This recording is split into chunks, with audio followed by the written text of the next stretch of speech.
संदेश यिर्मयाह को जब मिला, यिर्मयाह को परमेश्वर ने कहा कि तुम कुमार के घर जाओ, मैं वहां पर तुम्हें कुछ बात बताने चाहता हूं। यिर्मयाह कुमार के घर गया। कुमार के घर में कुमार अपने चाक पर मिट्टी रख करके काम कर रहे थे। वो मिट्टी चाक के ऊपर गूंथ के रखा और उसको घुमाता रहा, अपनी हाथ से उस मिट्टी को शेप देता रहा, बर्तन बनते जा रहे।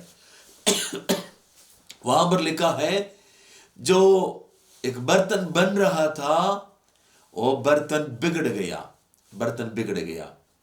तो कुमार ने क्या किया, उनको अपनी मर्जी के अनुसार उन्होंने एक दूसरा बर्तन बना दिया। आमीन।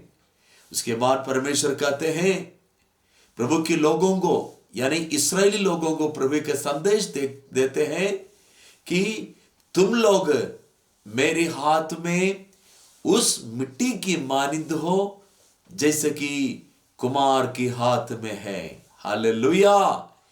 जैसे कुमार को मिट्टी के ऊपर अधिकार है, वैसे मुझे तुम्हारी ऊपर भी अधिकार है। मेरी अपनी मर्जी के अनुसार मैं तुम्हें बना सकता हूं। हालेलुया। परमेश्वर कहता है अपने लोगों को, प्रभु बताता है मुझे तुम्हारी ऊपर अधिकार है। मुझे तुम्हारी ऊपर ऐसा अधिकार है जैसा कुमार को अपने हाथ में मिला हुआ मिट्टी के ऊपर है। मैं एक बात आपको बताने चाहता हूं, परमेश्वर को हमारी ऊपर वो अधिकार है जैसा कुमार को अपनी मिट्टी के ऊपर किसी भी शेप बनाने का अधिकार है। हालेलुया। क्यों प्रभु ऐसा कहते हैं? क्योंकि परमेश्वर के लिए हम चुने हुए लोग हैं। इस्राएल लोगों को परमेश्वर क्यों में से कहा?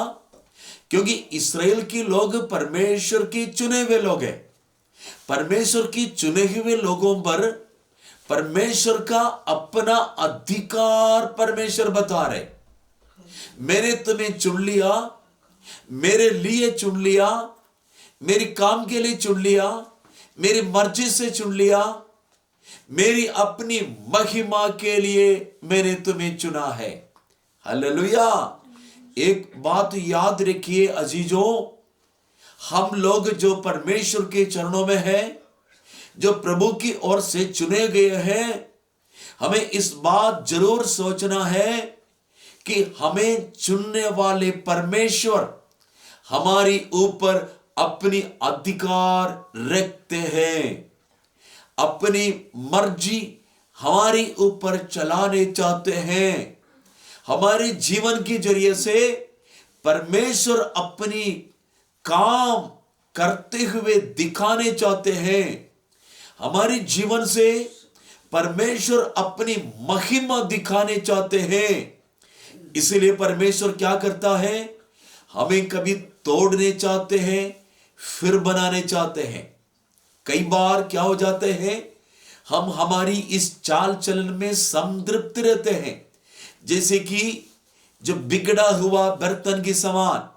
थोड़ी बिगड़ गया तो क्या हो गया, कोई दिक्कत नहीं, काम में ले लेंगे, इस्तेमाल करेंगे। बड़े महत्वपूर्ण काम में इस्तेमाल नहीं करेंगे तो भी कहीं ना कहीं कुछ न कुछ काम में ये भी काम आएगा करके सोच के हम बिगड़े हुए बर्तन को भी छोड़ते नहीं है। हम लोगों का अर्थ ही सही है। लेकिन ये जो कुमार, जो श्रेष्ठ कुमार जिसको कहलाता है, जबकि प्रभु यीशु मसीह नहीं तो हमारी परमेश्वर, जो हमारी सृष्टिकर्ता, जो कि हमारी पुनः सृष्टिकर्ता यानी नई सृष्टि बनाने वाले परमेश्वर सृष्टिकर्ता भी है, नई सृष्टि बनाने वाले परमेश्वर भी है। उत्पत्ति की पुस्तक में परमेश्वर सृष्टिकर्ता के रूप में हम पढ़ते हैं। पहली दूसरी कुरिन्थी 5वीं अध्याय की 17वीं पद में परमेश्वर हमें नई रूप से सृष्टि करता है सृष्टि कर रहे करके हम परमेश्वर के वचन में पढ़ते हैं। जो कोई मसीह यीशु में है तो वो है एक नई सृष्टि। मतलब यीशु मसीह में परमेश्वर ने हमें फिर से बना रहे, यीशु मसीह में हमें नई सृष्टि बना रहे। पुराना सृष्टि परमेश्वर ने बना दिया था, वो बिगड़ गया।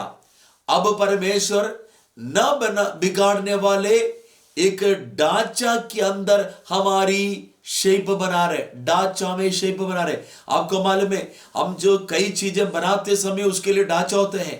केक बनाने का ढांचा होता है, ईंट बनाने का ढांचा होता है, हमें जो है कई चीजों का ढांचा होते हैं। जैसे ढांचा में बनाता है वो उसी ढांचे के शेप में आता है। देखो यहां पर कहते हैं वो ढांचे को अगर हम एक नाम देते हैं तो वो ढांचा को वो नाम देना पड़ेगा, यीशु मसीह। परमेश्वर की कहना है, वचन है, यदि कोई यीशु मसीह की अंदर है तो उसकी शेप बदल जाता है, उसके रूप रंग बदल जाता है, उसकी जीवन बदल जाता है। यीशु मसीह में जो व्यक्ति अपने जीवन को बना देता है, आमीन, जो चला देता है, बाइबल कहते हैं वो नई सृष्टि है, वो नई सृष्टि है। पुराना कुछ भी उसमें नहीं है, पुराना सब चले गया, पुराना सब बीत गया। यीशु मसीह में हम सब नए सृष्टि बन जाते हैं। हालेलुया। यीशु में परमेश्वर ने हमें चुन लिया। मैं परमेश्वर को धन्यवाद देता हूं उसके लिए। अगर यीशु मसीह के जरिए से हमें चुने नहीं होते तो शायद हम परमेश्वर के राज्य में कभी जा नहीं सकता। हमेशा की नित्य आग में या नरक में हम चले जाने वाले थे। यीशु मसीह में हमें चुन लिया। हमें कहां चुन लिया? यीशु में चुन लिया। हम कहां पर रहे? यीशु में रहे। कहां में जिएंगे? यीशु में जिएंगे। कैसे चलेंगे? यीशु में चलेंगे। यीशु यीशु यीशु। हमारे जीवन में सब जगह में यीशु मसीह है। आमीन, हालेलुया, प्रेज गॉड। क्यों ये कुमार वापस बना दिया? रीजन एक ही है, इसको आदर की पात्र बनाने के लिए। आदर की पात्र बनाने के लिए हमें प्रभु क्यों तोड़ के कभी बनाता है? एक ही बात है, हमें आदर की पात्र बनाए, आदर की पात्र बनाए।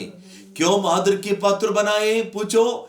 आदर की पात्र इसलिए बनाया जाता है कि इस पात्र के जरिए, इस बर्तन के जरिए, इस व्यक्ति के जरिए परमेश्वर को महिमा मिले, परमेश्वर को महिमा मिले। Hallelujah, praise God. हाल एक बात याद रखिएगा, हमें परमेश्वर यीशु मसीह में जो चुने हैं, कैसे भी करके हमारे जीवन बिताने के लिए नहीं चुना। ध्यान से सुनिए, जब हम यीशु मसीह में चुने गए हैं, हमारे जिंदगी कैसे भी करके जी के कदम करने के लिए नहीं चुने हैं, पर हमें चुने हैं यीशु मसीह में।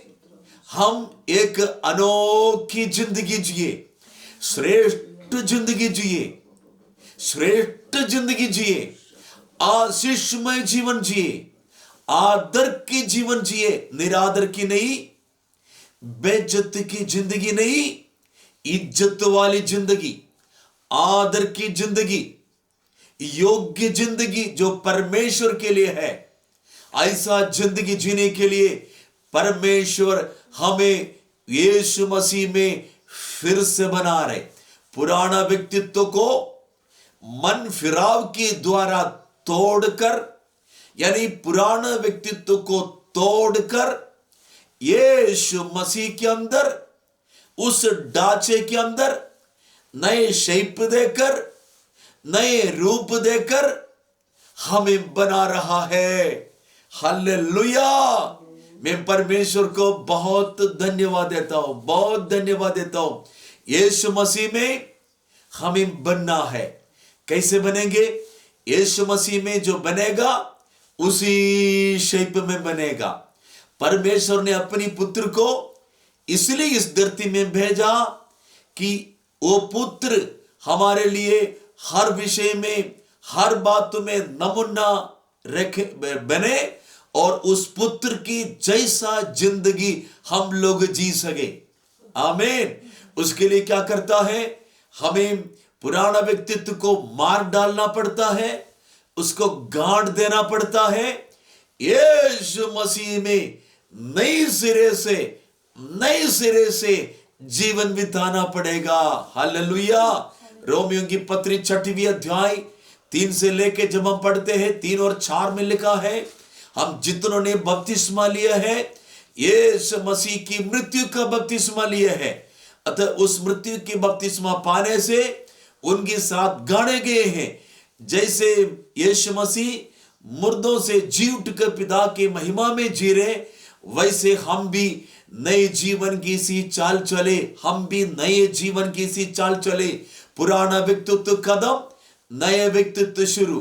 पुराना व्यक्तित्व जो पुरानी आदम से मिला हुआ था, बिगड़ा हुआ था, शेपलेस था, खराब था, पर यीशु मसीह में नए रूप देकर, नए शक्ल देकर, नई जिंदगी, नई होप, नई आशा, नई पवित्रता, नई आत्मिकता, मतलब परमेश्वर के साथ वापस यूनाइट करने वाले, आत्मा में यूनाइट करने वाले एक श्रेष्ठ जीवन, एक अनोखी जिंदगी परमेश्वर ने यीशु मसीह की जरिए से हमको प्रदान किया है। हालेलुया।